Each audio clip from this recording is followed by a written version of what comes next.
Dalam bab baru Imam An-Nawawi menyatakan babur raja, bab untuk berharap.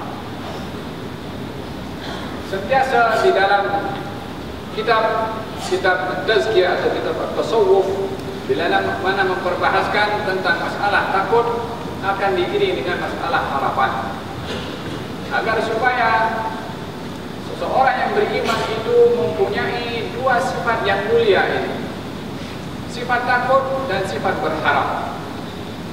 Tanpa salah satu atau tanpa keduanya, seseorang itu tidak sempurna di dalam dirinya.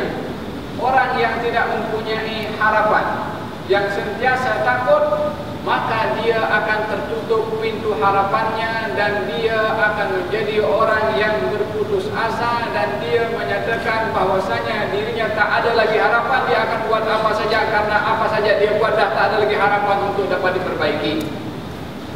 Sementara orang yang mempunyai harapan yang melampau, tidak mempunyai perasaan takut, dia akan tergelincir mempermainkan Allah Subhanahu wa taala. Allah Ghafur, Allah Rahim, Allah Maha Pemaaf, Maha Pengampun. Apa kita enjoy sekarang masih muda, nanti dah tua kita bertobat kepada Allah Subhanahu wa taala. Penilaian seseorang kepada Allah dengan penilaian sedemikian itu lebih berbahaya daripada perbuatan dosa yang dia lakukan, sebab dia adalah merendahkan kedudukan Allah Subhanahu wa taala yang Maha Agung.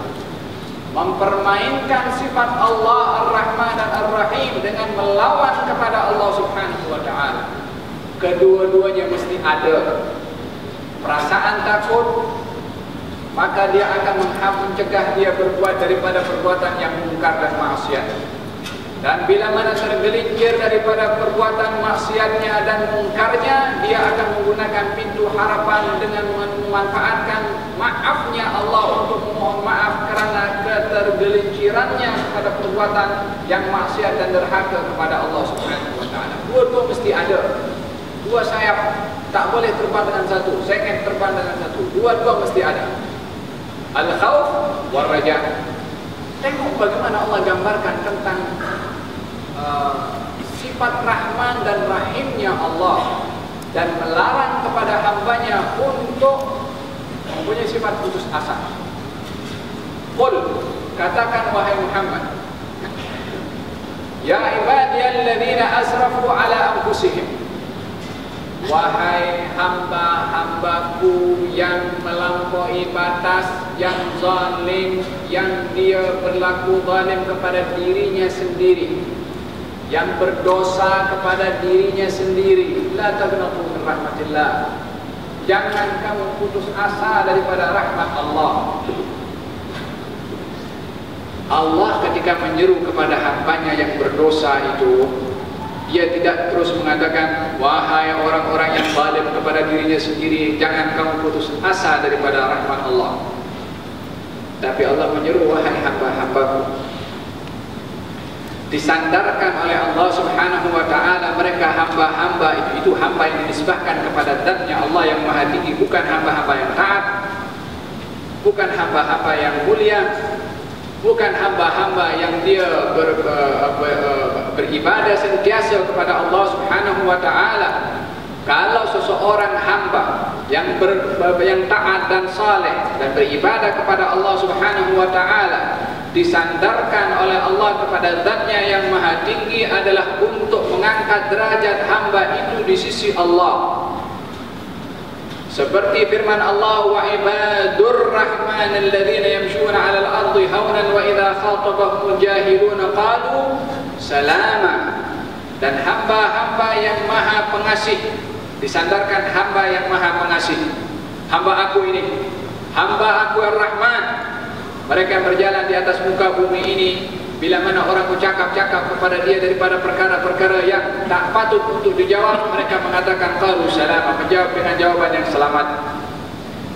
Ini hamba yang beriman, hamba yang saleh, wajar disandarkan oleh Allah kepada Allah.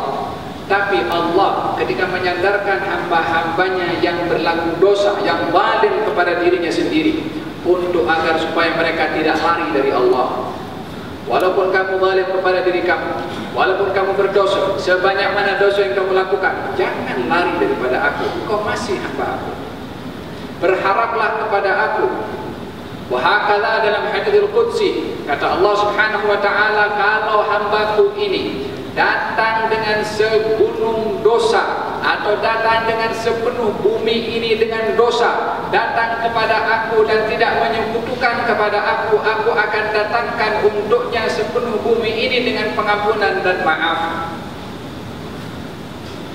Rahmatnya Allah mendahului murkanya, pengampunannya mendahului daripada hukumannya. Itu sifat yang ditetapkan oleh Allah kepada Allah. Tak ada sebab untuk seseorang tidak berharap kepada Allah Subhanahu wa taala. Hanya sifat orang-orang kafir yang putus asa daripada rahmat Allah Subhanahu wa taala. Allah menyeru kepada hambanya untuk sentiasa berharap kepada Allah Subhanahu wa taala.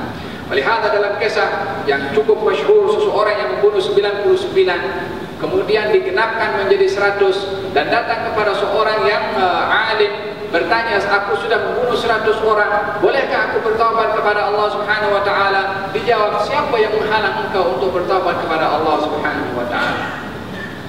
Yang betul-betul mau bertaubat dan kembali kepada Allah, Allah membuka pintu taubatnya di waktu pagi untuk orang bertaubat daripada orang-orang berdosa di waktu malam.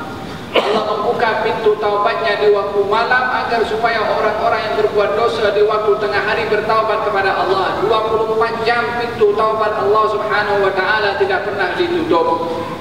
Dan tak perlu untuk kita pergi ke tempat-tempat tertentu untuk mohon ampun kepada Allah. Di mana saja, bila-bila masa saja, cukup dengan kita menyesali perbuatan dosa yang kita lakukan dan berazam untuk tidak kembali, kita digolongkan dalam golongan orang-orang yang bertaubat kepada Allah Subhanahu wa taala. Wahakala,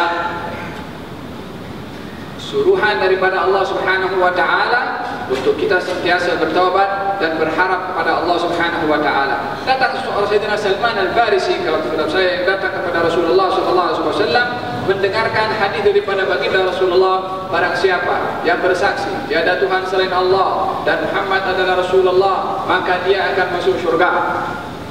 Qalu in zana wa in sarak,